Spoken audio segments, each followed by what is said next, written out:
Very nice to see everybody here. My name is William Whitman. I'm the Membership Director for NCPERS. Today's webinar is part of the NCPERS Center for Online Learning, which provides online education for public pension staff and stakeholders through regular virtual events. You can find information online at our website under the Education section of our site about the Center for Online Learning, including our upcoming webinar schedule. Today, we're going to be discussing state and local government hiring and retention challenges, trends, and how government agencies can meet their hiring and retention goals. We're very pleased to be joined by three representatives from the NCPERS membership. Our panelists are Zhukun Liu, PhD. He's the Vice President and Head of Research at Mission Square Retirement. Zhukun applies his extensive industry expertise, academic excellence, and research acumen for Mission Square Retirement. Welcome, Zhukun. We're very glad to have you here. Thank you. We also have David Huffaker. David Huffaker is Vice President of Personalized Communication for Retirement and Investment Solutions, a practice of CBIZ. And with Dave is Alex Lanning, National Director of Communications for CBIZ Employee Benefits. Very pleased to have you both. So on today's webinar, Zhukun, Dave, and Alex are going to share their research insights and actionable tools to enhance recruitment and foster workforce loyalty through effective communication and comprehensive rewards. A couple things before we get started. There will be a question and answer portion at the end of today's session. So we're going to have our panelists speak first. They've got slides to share, lots of research and tips for you, lessons learned, things you can look forward to applying in your own offices. At the end, we'll have time set aside for Q&A. So as we go along, please type in your questions in the Q&A feature. You should see a button at the bottom of your screen. There's also a chat feature which you can use, but Q&A is your first stop for just putting in a question, and that goes in the queue for us to take a look at, and then bring back when we get to the Q&A piece at the end after Dave and Alex finish up. So we'll hold your questions to the end of the session, but please enter them as we go along. So we're going to begin with Zhukun. Zhukun, please tell us about the research that you're showing our attendees today. Thank you very much, Will. Can you see my screen now? Yes, I can. Great. Appreciate your introduction. My name is Zhukun Liu. I'm the head of Mission Square Research Institute. And the first part of the webinar, I would like to share some of the latest research results or findings from Mission Square Research Institute, MSRI's latest work. We want to focus on the trends, expectations, and motivations of the public workforce, and focusing on the and actually using the public safety sector as example. The reason why I do that is when I was preparing for the speaker notes, I couldn't help but reflect on the bravery and sacrifice of those California firefighters. Our communities are safe and protected because of those dedicated public safety workers. And I'm often wondering what we can do to serve those who actually are backbone of our communities. One thing I can think of is to use our dedicated research to help public safety sector workers and all public sector workers to achieve better financial well-being and retirement future. So we want to listen to the employees' motivations, expectations, as well as their considerations for staying in their roles, so we can gain actionable insights to address their financial concerns, enhancing their retirement strategies, and even developed actionable retention initiatives tailored to the needs of the public sector workforce. So first, I would like to share with you some of our latest findings of the trends, expectations, and motivations of public sector workforce. Mission Square Research Institute, together with NASPE, National Association of State Personnel Executives, and the PSHRA, Public Sector HR Association, conducted annual workforce survey from 2021 to 2024. Actually, the survey dates back to 2009, but what you see on the screen is the last 4 years of survey results. As we can see from the slide, more than half of HR managers across the years, except for 2022, think the biggest retirement wave in the public sector is coming in the next few years. This is kind of alarming because we're facing a large retirement wave, but as you can see from the later research, our recruit and retention, especially succession planning, is still concerning a little bit. The next slide shows more about the detailed categories of different professions in the public sector. So according to those HR managers in our 2024 workforce survey, the following professions are among the most difficult to fill in the public sector. As we can see, some mental health professionals, nursing, correction, jail officers, engineering, and policing are among the top professions. And about more than, as you can see from the numbers, more than half of the HR managers think these professions are hard to fill. The next slides give us more details. They think there are fewer qualified applicants than available positions. Among those, police is at the top. So 79% of HR managers think they have available positions, but they have fewer qualified applicants than those positions. Only 21% of the HR managers think they have as many or more qualified applicants as available positions. This is kind of alarming. And we trace this data from 2021 to 2024. Some of the numbers may vary, but it's a very small amount of variation, let's say from 74 to 79%. So as we can see, we're facing some of the candidate shortage problem in these professions. So we conducted a survey. We want to zoom into the younger talents because if we want to refill and replenish some of the talents in the hard to fill positions, we want to hear at least what the young people are thinking. So we conducted a survey of about 1,000 state and local government employees aged 35 and under. We assessed their motivations of why they work in the public sector, their view on the employee benefits, retirement, job satisfaction, retention issues, etc. And we also want to make sure this data is nationally representative. So we weigh the data by different demographic factors according to the US Census Bureau's current population, CPS survey, and the US Census of Governments. So here are some of the results we actually feel very interesting to share. When we ask the factors attract younger workforce to work in the public sector, to our surprise is salary. Only 27% of the workers think salary is the most important one.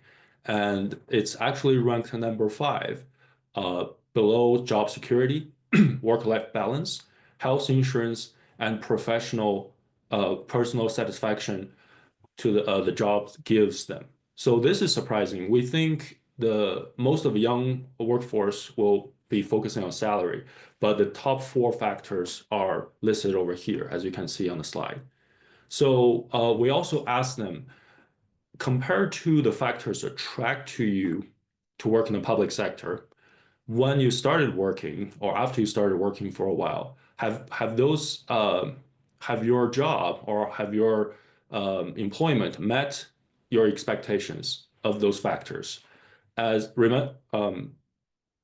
listed the 4 top factors, four of the top 5 factors, and listed over here. As we can see, in fact, more than half of the young public workforce saying that their expectations are actually met and even beyond their expectations. So we don't have a job which disqualifies young people to join. In fact, when they join, they feel happier of those factors. So why do we still have a recruit issue? I think that's something related to communication. So I want to talk about some of the concerns or some of the factors which different public sector workforce face. And then I want to focus on these areas from financial security all the way to job security and satisfaction. And I want to use public safety as an example in the public safety profession as example to compare different industries or different professions in the public sector and see what we can learn from the data. First, about financial security. We asked the participants, again, this is a 35 and under public survey. So these are primarily younger public workforce. So we ask, how financially secure do you feel right now? To our surprise, public safety ranked top number one. 16% of them said says extremely secure about their job, about their financial security, and then 33% says very secure. By the way, this I use public safety as example, but you can compare the professions across the board, and then if you are in different professions, feel free to kind of put you into their shoes. The second one we ask is, what about the retirement plan participation? As you know, we're Mission Square Retirement, so we want to know their retirement security. So we ask, how many of you have already participate a defined benefit or defined contribution retirement plan? As we can see, public safety still ranked number one, which is good. And then we ask, how well do you understand retirement benefits? Public safety still ranked number one. And we can see later on how this implies their job security and their communication. But I want to remind us we can compare these, even though public safety still ranked number one, but only 32% of the participants say they understand their retirement benefits well. If we look at the K-12 education, only 12% of them understand it very well. The next one about investment knowledge. Again, even though public safety is ranked number one, but only 21% of them feel like they understand the investment risks to take with retirement savings. The reason why we ask those questions is because we want to make sense how they seek advice and what their reactions implies. And also we want to know how to communicate with them and help them. We're not surprising because public safety workers think they understand the retirement benefits very well, they understand the investment very well, and they participate in retirement plans over a large percentage of the workforce, as well as they think they're financially secure. So when they ask advice about their employee benefits, they usually just turn to their coworkers. However, if we think about the K-12 education, they don't feel secure about their financial future, as well as they have a low participation of their retirement plans, and they don't think their investment skills are very, how to say, knowledgeable. And it's not surprising that they seek family and friends outside work for their employee benefits. What we want to know is how can human resource and how can retirement sponsors and advisors like us help them with their employee benefits retirement plan. And this can help us to tailor our communication to different professions and groups. Again, when we ask top ranked factors that attract you to work in the public sector, job security is ranked number one for these professions. And salary are for these professions, and personal satisfaction is ranked top for K-12 education. So another way to sense their financial security or job security is to ask whether they're likely to recommend their profession to a family or friend. We see, not surprisingly, human resource and public safety rank top. They're extremely likely or very likely to rank their profession to a friend or family member, which means they feel good about what they're doing and would like to share it with their family and friends. And then when we ask, are you considering changing jobs in the next 2 years or sooner? Without surprise, public safety is the lowest percentage, saying, no, we're not. However, if we look at the percentage, even though these are rankings, but we can still see, like for example, K-12 education, admin, librarians, 41% of them are thinking about leaving their jobs in the next 2 years or sooner. So this is mixed information. We do see some professions have a lower ranking in terms of job turnover. However, the overall percentage is still alarmingly high. Last but not least, we ask their job satisfaction. do you intend to stay in public service, not just as in your profession, but in public service as a career until you retire? Public safety ranked top. Almost 60% of them think they will stay in the public service as a career until they retire. So this is a good sign about retention. We can do something about the lower categories. For example, public workers, utilities, and transportation. Only 32% of them will stay in the public sector until they retire. But this can give us some information about how the different professions in the public sector compare to each other, and how can we tailor our communication about their longer tenure in the public workforce. Last but not least, we looked at the succession planning, and we actually want to share some of our recruit and retention priority findings with this audience. Again, we leverage in this part of the presentation, we leverage our annual workforce survey from 2009 through the pandemic until 2024. This survey is collaboratively administered by Mission Square Research Institute, PSHRA, NASB, as well as Greenwald Research. So we asked the mentoring succession planning because most of the participants, especially the younger ones, think these are important. However, we find that 81% of those public workforce, again, this is not just for the young workforce, this is for all public workforce.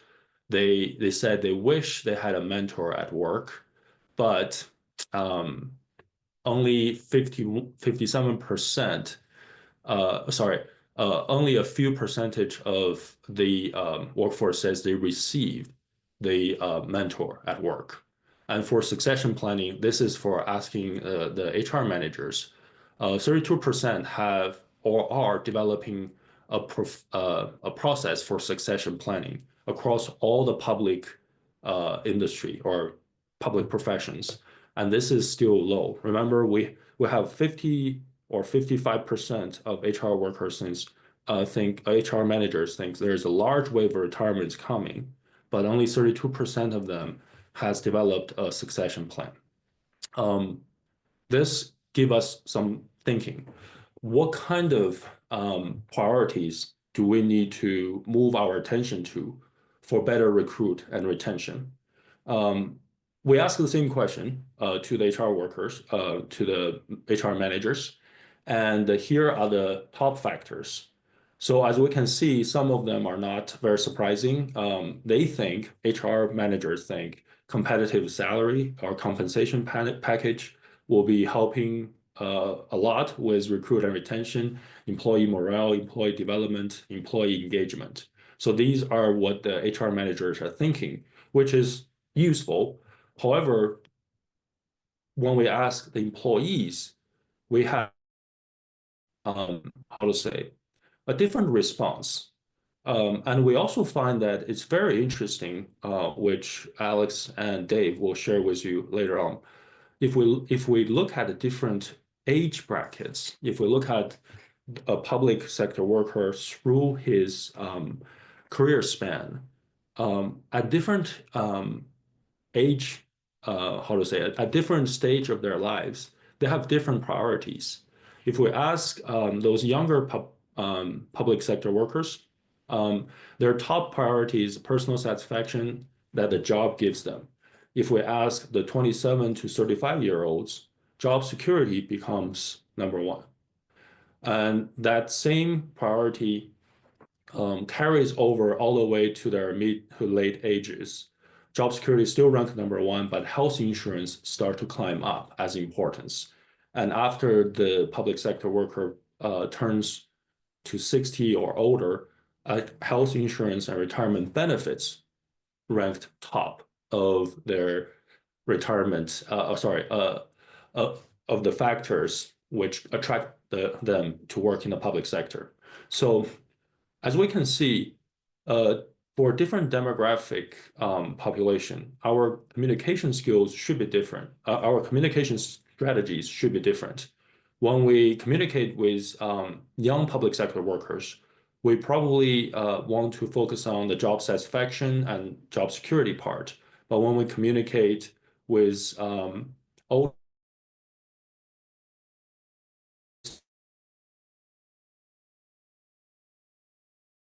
on health insurance, retirement benefits, and other factors. So I would pause over here. I would like to, in fact, in the in the next section, Alex and Dave will talk more about this. So I would like to hear your opinion about how can we make our benefits as well as our communication strategies more effective to tailor the different demographics of the public sector workforce, and how can we utilize these factors which they think attract them most to work in the public sector to improve our recruit and retention strategies. I think I'm perfect on time, so I will stop over here and I will give the platform to our CBIZ professionals and then let them share what their findings are. Thank you. Great, thank you very much, Shikun. Thought-provoking data, good things to think about regarding tailoring communications to demographics. That's a great setup for Dave and Alex, what they're going to be covering, their own related research insights, and some actionable tools that our pension leaders in the room and other agency leaders in the room can consider. So, Alex? It's actually Dave. Dave, take it away. Hi, everybody. Dave Huffaker here. Shikun, I'm actually very impressed that you got that done in 20 minutes. I was convinced that you were going to run long, so kudos to you. So Alex and I are going to talk about trends and solutions for recruitment and retention challenges in the public sector. Just a quick introduction for the two of us. I've been in the business for 25, 30 years. I'm actually a pension actuary by background. I thought that this audience might appreciate that more than the other audiences I talked with about that. But I am involved in developing and producing communications that are personalized for the employee base. So building tools for clients that are recruitment and retention oriented. So that being said, that's me. I'm going to turn it over to Alex to introduce herself and kind of continue the conversation. Thanks so much. Can everyone hear me okay? Thumbs up.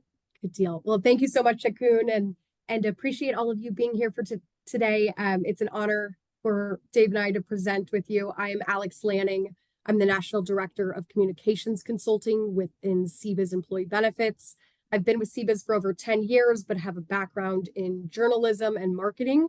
And so what I do is really focus on internal communications for clients of all different sizes, both public and private entities, and how you can better reach your workforce with all of the great initiatives and programs that you offer them, everything from your HR and employee experience programs.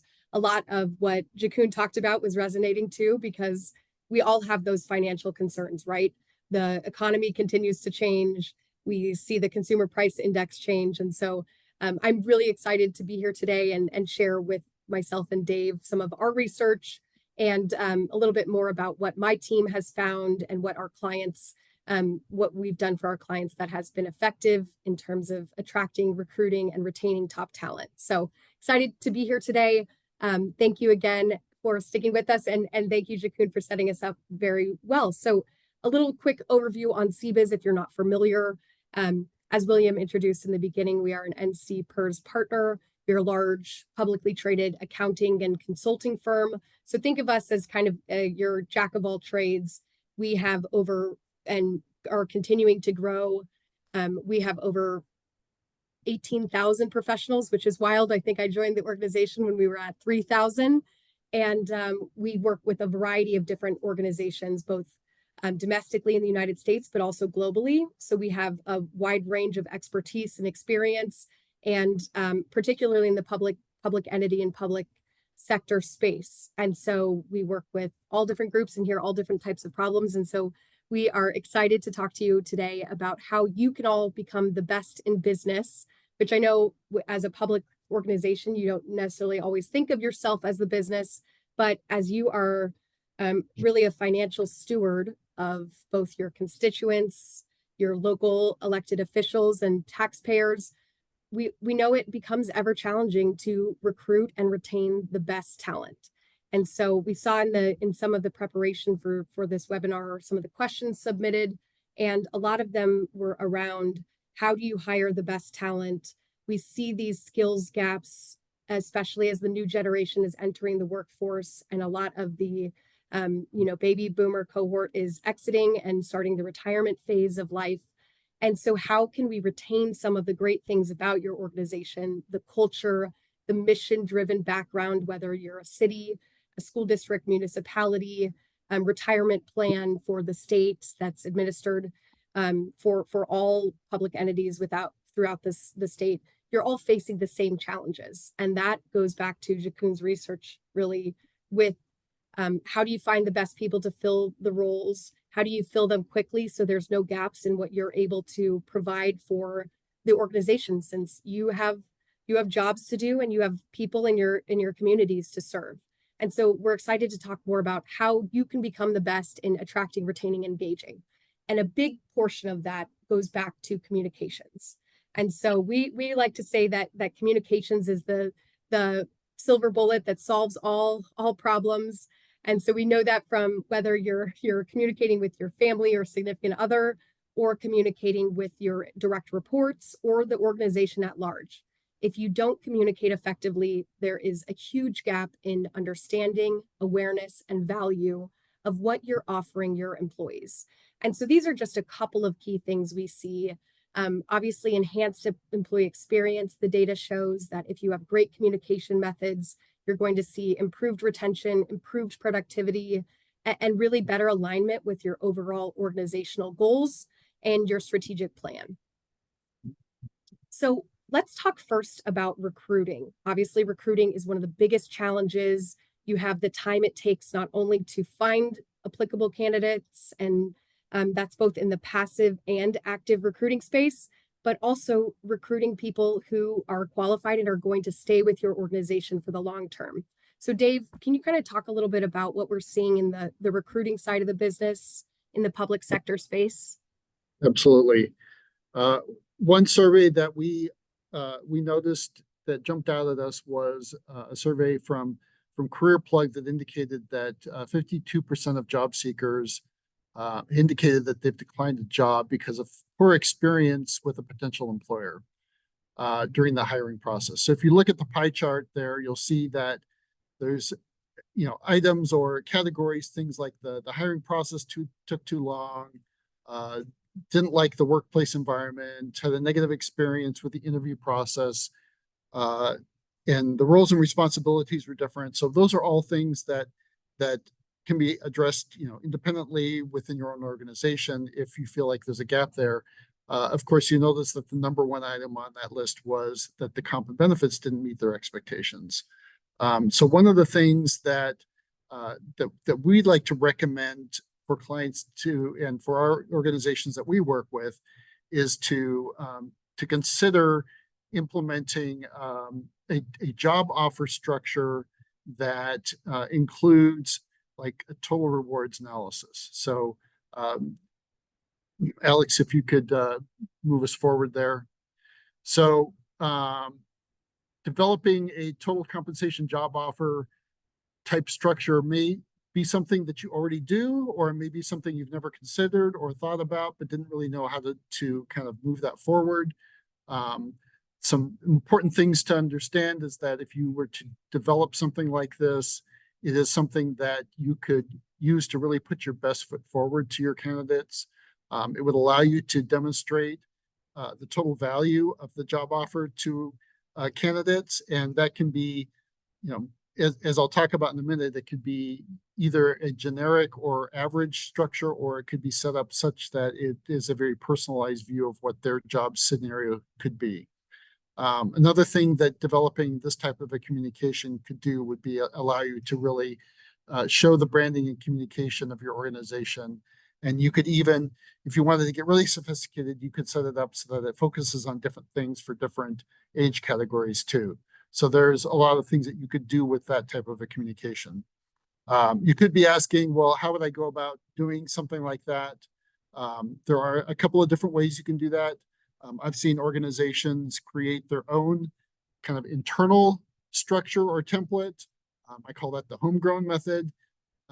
That can have its pros and cons in terms of keeping it maintained or how sophisticated it is. Can it really accomplish what it is that you're trying to do?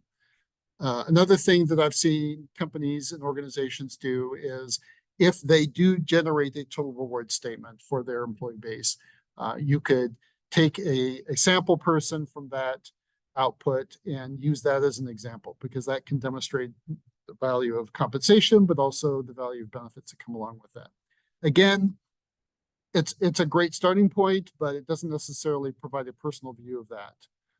So the next option would be to go to an online solution. CBIZ does offer a tool that can accomplish that, but the output, and I'm gonna go a little over the top with the options for the output, but the output of such a product could generate something like a multi-page document that can really outline all of the different pieces that you really want to communicate to that candidate.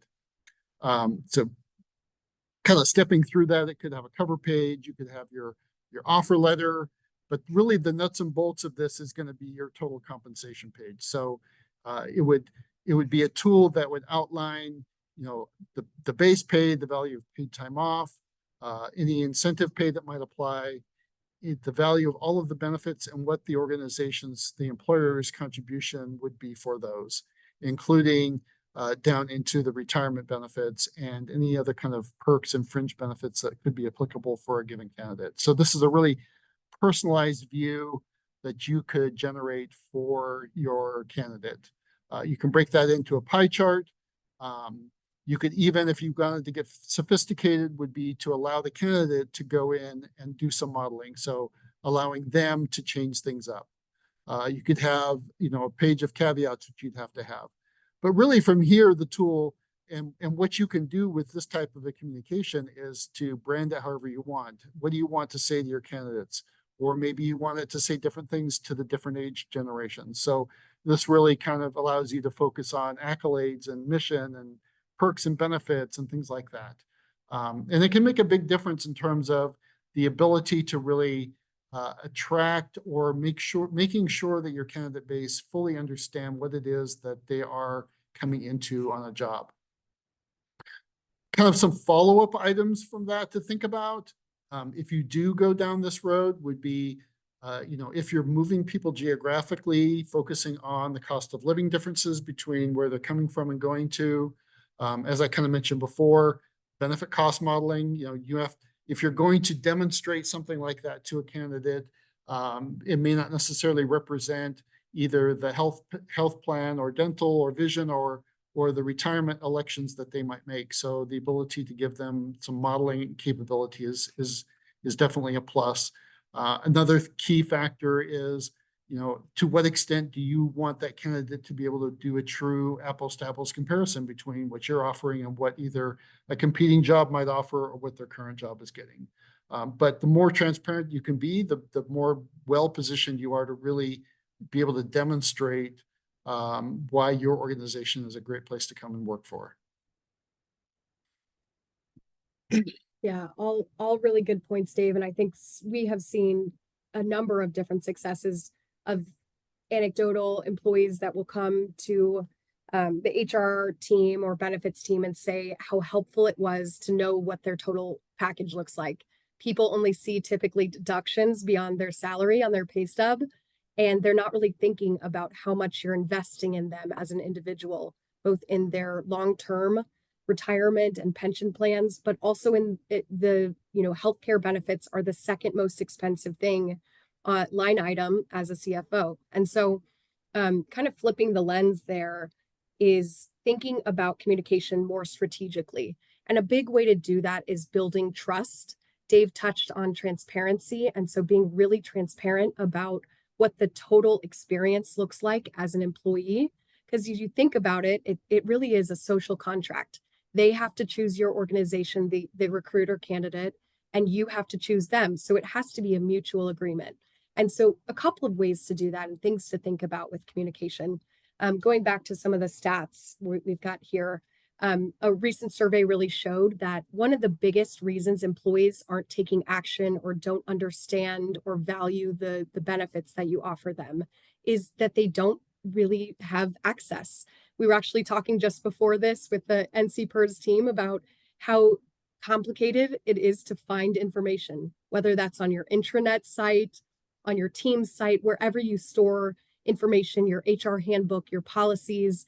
It's extremely convoluted and complicated, and people spend hours every day trying to find the information. They also felt like the communication wasn't personalized. So a lot of employees that were surveyed said they don't feel like it's applicable or relevant to them. We're seeing on average 150 emails per day that are coming to the average employee, and that doesn't include what is going to your personal email inbox. And so filtering through the noise is so extremely important. And so think about ways to personalize the message to those individuals specifically. So if you are a school district, think about what the teacher's day-to-day experience is. If you are a fire department or a public entity, you have safety. I know Jakun talked a lot about safety being important. So how can you personalize the message to make it more that WIFM, what's in it for me, and why they need to take advantage of these things? The other stat there is that people felt it wasn't comprehensive enough.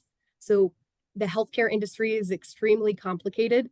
Even as healthcare experts in communications, I even struggle. I have been going through a sinus infection. One of the reasons I'm so passionate about benefits and healthcare is because I, as an individual, have experienced it firsthand. And so I think it's extremely important to be able to give those people access to the information when they need it, make it relevant and personable to their life stages. So I'll talk a bit about that. And then also make it easy to take action. So in order to do that, it really starts with planning. And so when you're thinking about your communication plan, particularly your internal, what we call employee value proposition, you are all uniquely qualified due to the particular pension plans that you offer that the private sector truly doesn't offer anymore. And so people want to have that financial and job security, and you have that unique, really linchpin because of that factor. And so what I always recommend is to take an inventory of all the programs you offer. So that's your benefits, so everything from your medical, dental, vision plans to voluntary benefits, your wellness offering, obviously compensation and perks, and then thinking beyond. So thinking about the employee experience as a holistic model. A lot of organizations have invested significantly in DE&I efforts, also seeing DEIB with belonging being added. Learning and development is significant. You know, you're sending people to conferences, you're giving them professional development opportunities, and then those experience opportunities. So do you have Friday potlucks? Do you allow people to gather together and build relationships? And so really think about those things and how you're communicating them. And to Dave's point about don't just send a generic offer letter that says, congratulations, you've received the role. We are in a contract. Think about it in terms of what are you bringing to them as an organization who you're spending most of your time at work. So my 3 kind of tips in what to think about as you're creating your communication plan. Number 1 is personalize your content. I already talked a little bit about information overload. And so if you can use little simple things, make things simpler, that is the key. I always say that if anyone's heard of the KISS model, keep it simple, stupid. If you watch The Office, there's a good bit about how Michael from The Office always gives Dwight crap about overcomplicating things. So try to keep things simple. The other one is using multiple channels. We are in the tech revolution. So everyone is addicted to technology. You have to have it. If you're like me, you have it on your wrist. You have your phone next to you. We're all on computers. And so think about the channels that you're communicating, because that is how your employees are receiving information. We know in the public sector, many of them are not sitting at a desk every day and are on their computer. They're out in the field doing the mission of your organization, whether you're a police officer, firefighter, teacher, you name it, sanitary worker. They are executing their mission, but they have means and ways to get the information on their cell phones. The other one is communicating consistently. So when you look at your mission and vision, how are you implementing that and really embedding it into everything you communicate to your organization? So Jakun talked a little bit about this, but one of the things that we look at when we think of 5 generations really working side by side, you've got a huge wave of retirements coming up over the next few years. And we were talking before this too about how it's crazy to think Gen Alpha is entering the workforce because the millennials are having children that are old enough. Whenever I see the 2000s ID, I'm shocked that those are now individuals who are in their mid-20s. But you have to think about these life stages and what is important and valuable to these individuals. So baby boomers are really concerned and they are in the Medicare timeframe. They are thinking about retirement and how we are seeing people live longer. Gen Xers are in the phase where they are likely doing a lot of caregiving, both to their elderly parents, but also to their kids. And so they're concerned about work-life balance and flexibility. Millennials are saddled with a lot of student loan debt. And so when you're thinking about communicating to them, think about those financial benefits that you offer, particularly in the pension plans and in the really competitive salary and benefits you offer. Gen Z obviously also is very mission driven. And so you have an opportunity as organizations, as entities, to capitalize on this mission driven cohort that really wants to work and make a difference and give back to their local community. So in understanding the audience, the biggest thing here for personalizing to each generation is to ask them. So baby boomers love to be solicited their input. Gen X, you think about what they're going through. They're putting their kids to bed and then they're sitting with their significant other and looking at their benefits and pension and paycheck and trying to just figure out how to make it by. So making sure it's accessible on their mobile device, giving them the information through email, texting, a website that's accessible to your dependents. Millennials like things brief. And so if you can stick to 6 bullets, I always say the 6x6 rule in journalism. Number 1, don't bury the lead. Number 2, 6 bullet points per slide and no more than 6 words per bullet is a good kind of benchmark. And then Gen X likes things short and sweet. We call them the TikTok generation. They like short videos. They're consuming content on a regular basis. So, think of your organization as being able to communicate them with the information they're given. The next one is multi-channel. And so that's really just delivering the same message. We know that if you're writing a HR handbook that's hundreds of pages, that is going to be different than just your PTO or your holiday schedule policy. So create things in different formats that are built differently. And you can use communication consultants for this. You can use a lot of people will have committees that create these communications because we know your HR professionals have a million tasks on your list.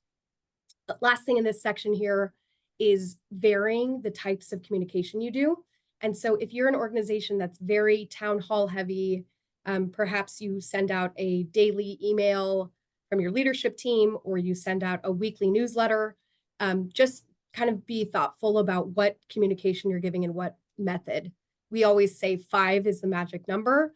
And so pick 5 different communications, especially about those larger initiatives like financial wellness and explaining the complex plans that make sure that people can understand it. From a digital perspective, a couple of things we'll list here. I know we're short on time, so I'll cruise through this quickly. We see text messaging being one of the biggest ways that individuals are reading things and actually looking and consuming content. I don't know if anyone else does this, but I always sign up for text for coupons. And so when I get a text, the average consumer that has a cell phone, which is now, I think, 99% of the global population, they are looking at it within 3 minutes. And so if you want someone to read something, you have access to their personal phones. And if they opt in, you can send information about all the great programs and benefits you offer. Last but not least is to communicate not just during open enrollment, not just during onboarding, but really year round. And so take those messages. Education is not a one-time event. We are always learning and growing. And so think of it similarly. So take apart your benefits guide and pair it into smaller bite-sized pieces of information. This will help people retain it, make better financial decisions, and also act on it during the moments that matter. So with that, I'll turn it over to Dave to talk a little bit more about retention. So this survey actually is a little bit older, but I believe that it still is a great representation of the cause and effect of communication versus employee satisfaction. There was a survey done by Watson White a few years ago that compared companies, organizations that had great benefits or not so great benefits, and how well they communicated and the impact of that on employee satisfaction. And you'll see here that if you had great benefits, but you did a really bad job of communicating them, you had actually pretty low satisfaction. Whereas if you only had average or less than average, but you did a great job, then employee satisfaction jumped up dramatically. And that kind of leads into, another statistic that we found. Alex, if you go to the next slide, there was a survey by the Work Institute that addressed kind of reasons, why employees quit. And they found that 78% of the reasons were items that actually could have been prevented by the employer. So you had things like lack of career development, poor work life, managers, perilous job characteristics. And then the final item on that list, which is kind of where I'm going to focus, is unsatisfactory comp and benefits. So that kind of leads into the survey that I just talked about, in the fact that a lot of that could have been driven by the communication around your comp and benefits.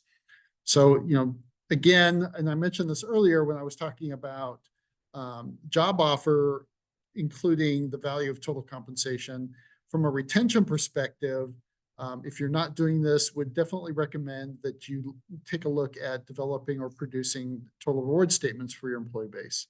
I'm going to have to admit that I'm probably not following Alex's 6x6 rule here, but what can you get out of developing and producing a total reward statements? It gives you the opportunity to really communicate the value of each employee's total rewards package.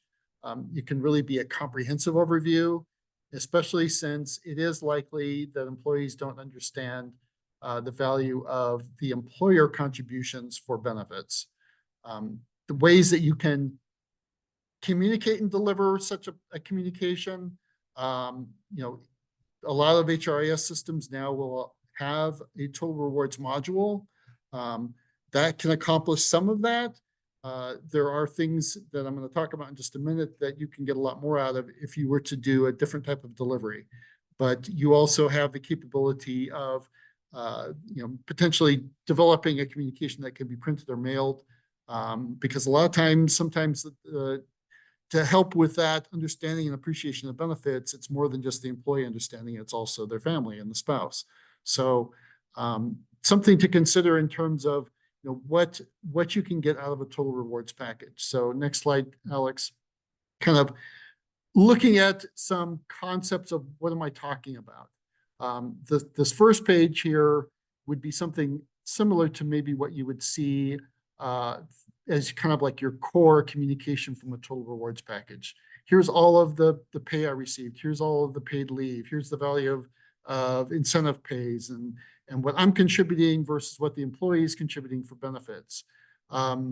If you want to build off of that, you can then dive into things like, overview of your retirement benefits. Where do you stand on things? What would happen if you were to make a change? What impact could that have? What are your paid leave benefits? Or even focusing on what your current benefits are. What plans are you in? How much is the company contributing, the employer contributing versus what you're contributing? Or what elections have you made, or what other benefits that you're not thinking about that are available that you're not remembering? And then if you want to get really sophisticated, developing some type of retirement estimate can be very helpful, because a lot of folks are not, there are online solutions out there. Yeah, they're left and right, but to what extent are they actually being used? Or, to the extent that, your employee base really understand what that looks like out into the future if they're not going out and actually looking at that. And it's more than just, the one-off, here's my retirement pension benefit, here's my defined contribution, here's my Social Security benefit, and getting those from all different sources, being able to at least provide a push communication to them in terms of what that would look like as a starting point, and kind of building that trust with them in terms of what does my retirement benefits look like, and what income is going to be replaced by that based on that projection. So definitely want to recommend that you, if you're not doing that already, to definitely consider that, because that can make a big difference in the retention process for you.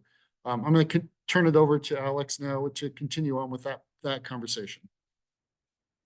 Thanks, Dave. And I will say, even for an individual, I always am shocked at how many employees, when I'm looking at employee survey data or talking in focus groups or interviews to employees, which I still conduct myself, of how many people don't realize how much the organization is contributing to their matches. So the healthcare match, the retirement, defined pension, all of these things that employers are contributing to, they don't really know. And so that's a great way to use a total reward system to show them side by side what your organization is doing, especially if they're considering multiple offers with perhaps a private entity, at how much more and why they should consider being with your organization. So next is really how do you determine if your methods are effective or successful? And so one of my favorite things to do is to gather input and then determine whether if you need to make tweaks to something, perhaps there's gaps in what you're currently offering, or you're offering things that employees either don't know or really don't value that you could consider getting rid of, that could really help you from a financial perspective. And so a couple of different methods that we use the most, I would say the most common and popular is surveys. Everybody gets surveyed, particularly if you do external organizations, or if you apply for instance, wellness awards, or use quantum workplace awards. But it is a great way to see how, from a large sample size perspective, what your actual employees think. I also love to take this data and slice it into the cohorts. One of my favorite things, and something we see trending in the market, is the employee net promoter score. And so Jakun talked a bit about this, but most organizations or individuals have a net promoter score, which is a standard score used across any consumer brand or any entity. And so what we're seeing in the market is using an employee net promoter score. So that means how many of your employees today would recommend that a friend or family member work at your workplace. And this is really important to determine the effective engagement of your workplace, how likely it is that someone will stay with your organization for long term. So it comes to retention. So we love to measure this year over year. It's also always great to do focus groups, interviews, quick pulse surveys if you're considering implementing some new changes, to ask people what they think of them, or what would they prefer, and have them rank it in order. So a couple of things we do.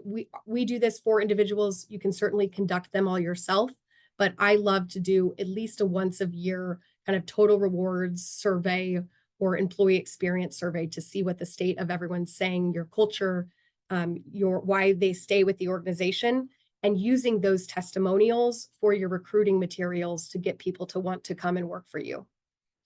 If you are doing any of the above methods of gathering feedback, I always recommend that you have to be willing to make a change. And so people hate it when you give feedback or you get surveyed and then nothing changes. And so we always try to send a follow-up from the leadership team that we value your opinions. We appreciate all of the time you spent in giving your feedback to make us a better organization as a whole. And so when you're considering making a change, obviously you have to see if something is an outlier versus a theme or a trend. And so a couple things before you just make a broad scale decision or change, whether that's to your defined pension plan or to your healthcare benefits, is a couple things here. These are the questions we always recommend asking. Does it align with your priorities? Do your employees value it? And if they say no, then you may consider getting rid of it, especially if it's a huge cost burden on your bottom line. Do you feel like it's under or overutilized, or utilized at all? Does it make financial sense for your organization? And are there gaps that need to be filled? We talk about it a lot, and I'm a product of it. I got a COVID pet, And if you're like me that got a pet during COVID, pet insurance, we saw a huge influx in the past 5 years. And so some of these benefits that are new and trending, it's great to add to the mix, especially if they're voluntary. And you can say that you're an employer of choice because you offer all of these great things. Last thing here is to make sure you're measuring your results. These are the 3 categories that we look at in terms of if it is effective, if your benefits are effective, if your communications are effective. That is in the quality of your communications. So you can look at the survey scores and the data, how much people are utilizing the benefits, as well as some of the financial outcomes. Obviously, if you're looking at the bottom line, claims data continues rising, the cost of healthcare continues rising.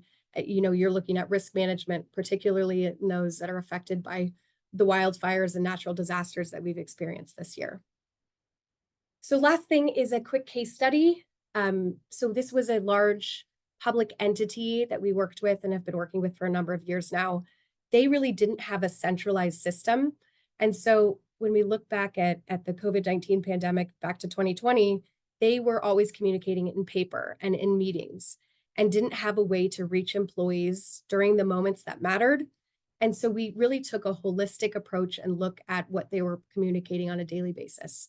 So we did a complete rebranding for their organization that looked just like the great website they had. They weren't communicating the same internally that they were to their constituents externally. And so we created a mobile benefits website. This is one of the most popular projects that I am seeing and continuing to see organizations be effective with. The other thing is using postcards and direct mail. I don't know if you're like me, but I love getting mail now, which is kind of an interesting juxtaposition because we're seeing the rise of catalogs and things coming back into the mix.